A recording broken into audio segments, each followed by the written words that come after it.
दोस्तों, money heist की आखिरी किस्त 3 दिसंबर को आ गई। अभी तो सबका यही कहना है कि ये आखिरी सीजन है, लेकिन यू नेवर नो, कुछ भी हो सकता है। नया सीजन आए या ना आए, हम एक बार फिर आ गए हैं मनी हाइस्ट मैराथन का ये एपिसोड लेकर।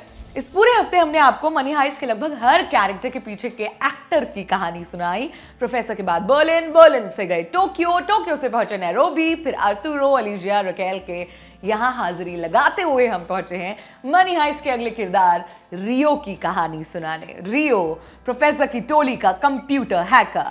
सीजन 3 में कंप्यूटर हैकिंग का जो काम रियो अकेले करता था, उस काम के लिए प्रोफेसर को पाकिस्तान में हैकर्स की पूरी टीम बैठानी पड़ी थी। इस कैरेक्टर की सबसे अच्छी बात यह रही कि बाकी फिल्मों के हैकर्स की तरह इसका पोर्ट्रेयल नहीं किया गया। इसे मोटे चश्मे और चिप्स खाने वाले नर्ड के रूप में नहीं दिखाया गया, बल्कि उन क्लीशे से विपरीत एक ड्यूड टाइप लॉन्डे के रूप में दिखाया गया। रियो का कैरेक्टर प्ले करते हैं actor Miguel Herran.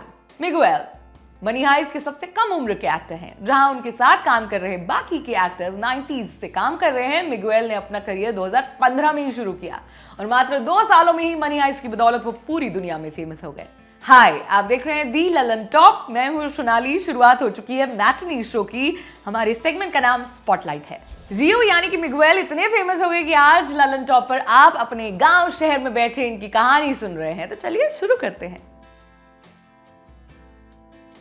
Miguel heron 25 अप्रैल 1996 को स्पेन में जन्मे। उनकी मां पेट शॉप चलाती थी। मिगुएल को बचपन से ही पढ़ने लिखने में जरा भी मन नहीं लगता था।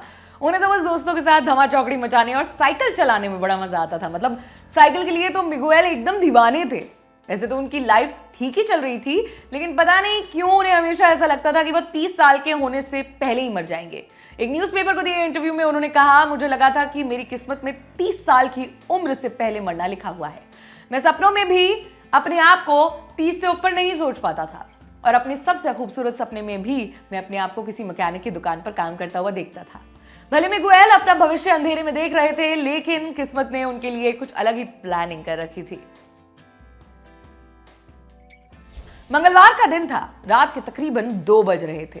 मिगुएल अपने दोस्तों के साथ हाथों में बियर की बोतल पकड़े सड़क पर आवारागर्दी कर रहे थे। तभी मिगुएल के दोस्त सामने से आते 2 लोगों को देखकर चीख पड़े। रियो ने जब उन लोगों को देखा, तब उन्हें समझ में आया कि उनके दोस्त क्यों चीखे। उन 2 लोगों में से एक डैनियल ग्रिजमैन थे। डैनियल स्पेन के बहुत ही फेमस एक्टर थे जो जल्द ही डायरेक्टर बनने वाले थे। डैनियल को सामने पा सभी लड़कों ने ग्रिजमैन के साथ फोटो खिंचवाई। वही डैनियल ने मिगुएल से यह पूछा कि क्या वो फिल्म में काम करना चाहेगा। मिगुएल को लगा डैनियल उनके मजे ले रहे हैं। खैर, बात आई गई हो गई, लेकिन 2 दिन बाद ग्रिजमैन के ऑफिस से टेस्ट के लिए मिगुएल के पास कॉल आया। मिगुएल को लगा कोई आलतू फालतू आदमी कर रहा होगा। उठाया नहीं, मैसेज भी नहीं पढ़े।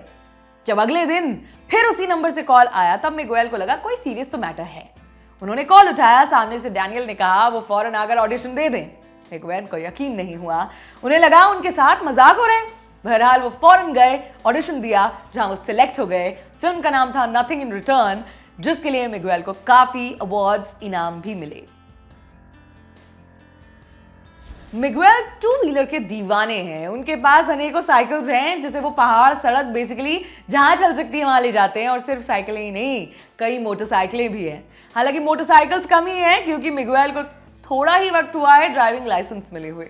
मिगुएल कहते हैं उन्हें दूर पहाड़ों में जाकर खो जाना अच्छा लगता है। अगर आप हमारी मनी हाइस्ट मैराथन फॉलो कर रहे हैं तो आपको मालूम होगा हम सभी मनी हाइस्ट एक्टर्स के आपको इंडियन कनेक्शन भी बता रहे हैं। मिगुएल का भी अच्छा खासा इंडियन कनेक्शन है और अपने साथियों से ज्यादा स्ट्रॉन्ग कनेक्शन है, क्योंकि मिगुएल तो बाकायदा इंडियन विज्ञापन में फीचर कर चुके हैं। मिगुएल ने ये ऐड किया था गाना.com के लिए। इस ऐड में मिगुएल के साथ पिया वाजपेयी ने फीचर किया था। और हाँ, ये विज्ञापन कोई 30 सेकंड का विज्ञापन नहीं था, बल्कि किसी शॉर्ट फिल्म जितना ही था। इस ऐड में आपको मिगुएल हिंदी बोलते हुए नजर आएंगे, जो कि डबिंग ही है ऑब्वियसली। ऐड आप इंटरनेट पर देख सकते हैं। मिगुएल को जब नथिंग इन रिटर्न के लिए अवार्ड मिला, तब उन्होंने अपनी स्पीच से वहां मौजूद सभी लोगों को रुआंसा कर दिया था।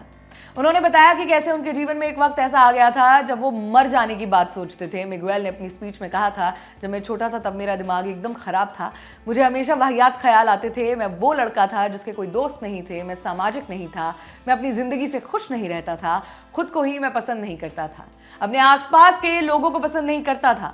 उस वक्त मुझे लगता था कि अगर मैं मर जाऊंगा तो माँ की परेशानियां कुछ तो कम हो जाएंगी। मिगुएल की ये स्पीच सुन सबकी आंखें भर आईं। उसके बाद मिगुएल ने लोगों को तब रुलाया जब उनका किरदार रियो पकड़ा गया और उसे बहुत टॉर्चर किया गया। तो ये थी रियो की कहानी। ये एपिसोड आपके लिए लिखा हमारे साथी शुभम ने। देखते रहें दी ललन टॉप। शुक्रिया।